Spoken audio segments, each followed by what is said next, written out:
nous faisons toutes des démarches qui possibles. Évidemment, nous servons nos relations avec certains pays, amis. Nous, bien sûr, aussi faire tout ce qui nous est capable pour rentrer en contact direct avec le laboratoire, pour nous capables d'acheter le vaccin. Et là, nous avons besoin de remercier les pays comme l'Inde. L'Inde, c'était le premier pays qui a fait nous un don de vaccins. Nous avons gagné aussi donation de la Chine. Nous avons gagné donation de COVAX Facility. Et là, tout dernièrement, les États-Unis ont aussi fait nous un don de vaccins. Mais à part ça, évidemment, le gouvernement a acheté beaucoup de vaccins. Et c'est ça d'ailleurs qui aussi permet nous, quand nous commençons nos campagnes de vaccination, nous continuons, nous ne pas arrêter à aucun moment.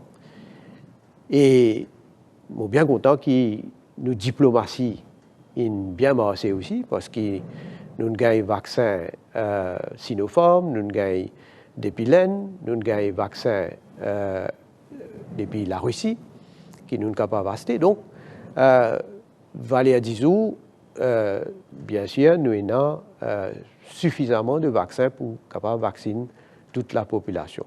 Maintenant, nous pouvons embarquer l'autre stratégie de vaccination aussi, parce que nous commençons à faire une troisième dose. Là aussi, il bon mot rassure la population qui, avant qu'ils nous prennent cette décision-là, évidemment, nous avons une recommandation qui fait par les médecins, les spécialistes de la santé, du monde qui est impliqué dans la recherche pour le Covid. Et je t'ai recommandé qui ça, du monde qui est vacciné complètement là, après un certain temps, le vaccin là, évidemment, sur l'efficacité, il commence à diminuer. Et de ce fait, nous finissons déjà dans nos protocoles établir une période que nous pouvons faire un appel maintenant à la population pour faire ce qui est là pour faire troisième dose, parce qu'aujourd'hui nous dans une situation beaucoup plus, à nous dire, les plus facile, les plus pratique, parce qu'il nous avons donné, tout le monde qui fait la première dose, ce qui fait Johnson, par exemple, il fait une seule dose, mais il y en a beaucoup qui fait deux doses. Donc, d'après ce données-là, nous connaissons déjà qui rendez-vous nous capables de donner ce là pour faire la troisième dose. Et encore une fois, nous faisons l'appel à tout le monde qui, quand l'air arrivé, viennent de l'avant, faire la troisième dose, parce que ça, pour donner une protection additionnelle. Et à ce là, Monsieur le Premier ministre, nous avons aussi des jeunes en bas de 18 ans qui sont concernés par cette campagne de vaccination. Effectivement, on peut dire, malheureusement, il y a, depuis un certain temps, malgré tout les démarches que nous pouvons faire, il y a un seul vaccin à ce jour qui est recommandé pour faire pour les jeunes de moins de 18 ans. C'est le vaccin de Pfizer. Et nous ne prenons aucun risque. Donc, nous pouvons suivre une recommandation, encore une fois, qui fait par un spécialiste. Et heureusement, là, je remercie le gouvernement américain qui finit donc faire nous une donation de vaccin de Pfizer et qui peut permettre nous, une finie commence donc vaccination pour ceux qui 17 ans, 16 ans, nous pouvons jusqu'à 15 ans. Malheureusement, nous avons suffisamment de vaccins pour capable vacciner tous ces jeunes-là, mais nous sommes capables de ces autres qui nous déjà en discussion avec le laboratoire de Pfizer. Nous pouvons faire des marches pour nous capables d'acheter presque 1 million de doses donc de Pfizer. Je réponds positivement, mais nous pas encore, malheureusement, nous pas encore gagné une date précise que nous sommes capables de commencer de nous ce vaccin-là. Et donc, je pense peut-être vers la fin de ce mois, nous pouvons trouver un peu plus clair, nous sommes capables de connaître à peu près quand nous sommes capables de prendre donc, possession de ce vaccin-là. Il est là. Évidemment, nous pouvons continuer avec nos programmes pour nous vacciner tous les restes, tous les jeunes qui sont éligibles. Et évidemment, pour un vaccin qui est disponible. Et nous sommes capables de vacciner aussi les autres monde. Est-ce qu'il nous capable de dire que dans nos stratégies aujourd'hui, la vaccination prend toute son importance? Il vient comme un véritable game changer avec bien évidemment les mesures barrières. Définitivement, parce que c'est besoin de dire en grande partie grâce à la vaccination qui nous fait capables arrive la situation que nous étions. Moi, je dire, le gouvernement annonce au public l'objectif, nous dire nous vacciner jusqu'à au moins 60% de nos populations avant qu'ils nous considèrent l'ouverture des frontières.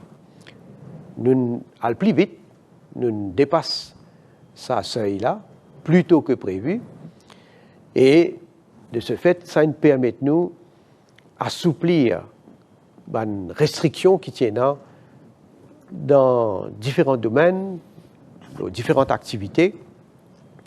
Par exemple, maintenant, du monde capable d'aller aux autres lieux de travail plus facilement. Au niveau social, nous sommes capables de permettre à ce qu'il y ait du monde rassemblé avec un nombre de 100.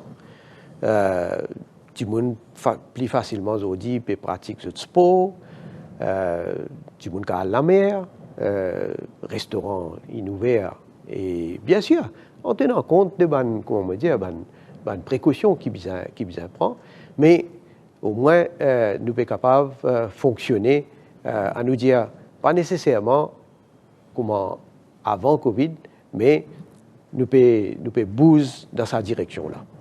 Après, il y a certains gens qui, malgré qu'ils ont des symptômes, là aussi, ne pas développent une forme grave.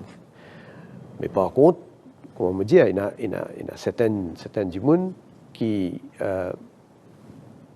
nous connaissent, de par notre constitution, de par des problèmes de santé qu'ils ont, malheureusement, ils développent une forme grave. Mais seulement, nous remarquons aussi que parmi les décès, nous avons 85% de gens qui ne sont pas complètement vaccinés. C'est la raison pour laquelle nous tous pouvons dire que nous avons besoin de réaliser que la vaccination quand même amène une plus grande protection pour la personne, pour sa famille, pour son entourage. Et c'est pourquoi je m'aurais dit une statistique peut montrer, CIF peut démontrer, la science peut faire la preuve, viennent de l'avant, pour ceux qui ne sont pas encore vaccinés, viennent faire d'autres vaccinés. La réouverture des frontières il peut aussi coïncide avec la sortie des Mauritius de l'administration. Monsieur le Premier ministre, au cas de qui plan le gouvernement ENA pour nos compagnies d'aviation nationale? Laisse-moi dire tout d'abord qu'avec Covid, surtout, la compagnie nationale est en face à un choix, pour moi, mondial, des possibilités. Un, c'était fermé, parce que la compagnie là, est assez net, quand on a un passager pour transporter, quand on a un avion, l'autarmac, et quand on a autant d'employés qui ont besoin de payer leur salaire tous les mois, ou condamnés pour aller vers la faillite. Ça, c'était une possibilité. Mais l'autre possibilité, c'était de rentrer dans l'administration volontaire pour guetter et essayer de faire tout ce qui est capable pour sauver la compagnie. Il choisit pour aller vers l'administration volontaire. L'administrateur fait son travail. Et l'administration est terminée parce qu'il faut bien content qu'il y ait un créancier, il a accepté le plan de redressement pour l'avenir, pour sa compagnie-là. Il bon me dire aussi que Maurice, ce n'est pas le seul pays que nos compagnies aériennes subissent un gros problème. Quand nous avons les autres compagnies aériennes, par exemple, Air France, avec KLM, le gouvernement français, le gouvernement hollandais tient injecté à peu près 10 milliards d'euros l'année dernière pour soutenir des compagnies-là. Là, le gouvernement français a injecté 4 milliards d'euros, encore une fois pour aider la compagnie. British Airways, qui a tape la peau de gouvernement pour gagner une garantie de à peu près 2 milliards de livres. Et dans, je donne combien l'exemple, dans American Airlines, Airlines gagne un support de 5,8 milliards de dollars. Donc, à travers le monde, et mon papa mentionne, et dans certaines compagnies aériennes, ils ferment carrément, pas capable même de gagner l'aide des autres gouvernements, et dans compagnies privées, donc ils sont fermés. À cause de ça, qui pour nous, moi toujours dire, et moi toujours croire que nous besoin une compagnie aérienne pour nos pays. Et Covid, il montre nous, il fait la preuve. Et si tu as besoin d'une raison, pourquoi il donne nous une raison qui fait nous besoin maintenir une compagnie aérienne. Quand nous sommes dans un problème, nous avons besoin, pendant la pandémie, nous avons besoin d'acheter médicaments, nous avons besoin d'acheter l'équipement, nous avons besoin de prendre un vaccin pour nous capables d'amener nous autres Maurice. C'est un Mauritius pour faire ça. Quand tu es un Mauricien et aussi un résident qui qu'on dit stranded à l'étranger, qui reste bloqué, mais si pas tu es dans Air Mauritius, ça va dire là pas tu capable de retourner dans le temps qu'ils ont retourné dans d'autres pays. Après pour le secteur touristique aussi, nous avons une stratégie parce qu'il ne faut pas oublier que nous dépendons des autres compagnies aériennes. Il y a une compagnie aérienne qui a beaucoup plus de muscles, plus puissants, plus de ressources. Bien sûr, ils sont capables de mettre plus d'avions pour capable de venir au Maurice. Mais imagine justement une situation de pandémie encore. Ou bien imagine une situation où il y a un problème dans une région, ou bien dans sa pays, que sa compagnie aérienne-là peut desservir Maurice. Et il a arrêté temporairement même. Mais on réalise qu'il veut dire pour nos pays. C'est pourquoi un argument déjà bien fort, et moi, je suis convaincu qu'il nous fait ce qui est besoin, nous pouvons continuer à faire ce qui est besoin.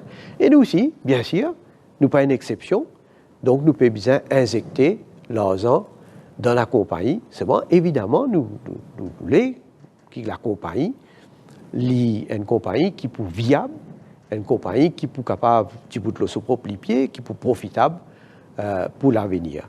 Donc, je souhaite maintenant, il y a un grand défi qui est à Mauritius bien relevé. Je souhaite qu'il donc le relève ce défi-là. Et justement, Monsieur le Premier ministre, à propos Airport Holdings Limited, qui pour ce rôle, qui pour son activité, qui pour ce travail?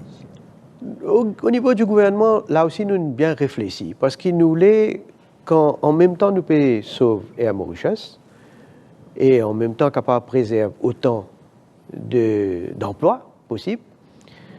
Nous voulons qu'ils nous viennent de l'avant et nous innover, et nous guetter qui manière nous capables d'une synergie dans une activité aéroportuaire. Nous avons différentes compagnies, AML, Duty Free, nous avons Ground Handling, nous avons Lounge. Donc, tout ça là, ils font partie de nous dire presque le même type d'activité, dans un secteur. Et C'est pour ça qu'il nous les regroupe sous une entité, et là, chacun les faire d'après sa spécialité. Vous pensez définitivement pour faire des affaires plus efficientes, et il peut permettre aussi capable mobiliser plus de fonds pour l'avenir. Et là, je suis bien content que le board des Mauritius qui finit joindre l'audit, donc est constitué avec un nouveau président. Donc, comme on me dit, c'était un grand défi qu'ils ont bien relevé. Et donc, nous, pour les autres, faire notre travail comme on besoin.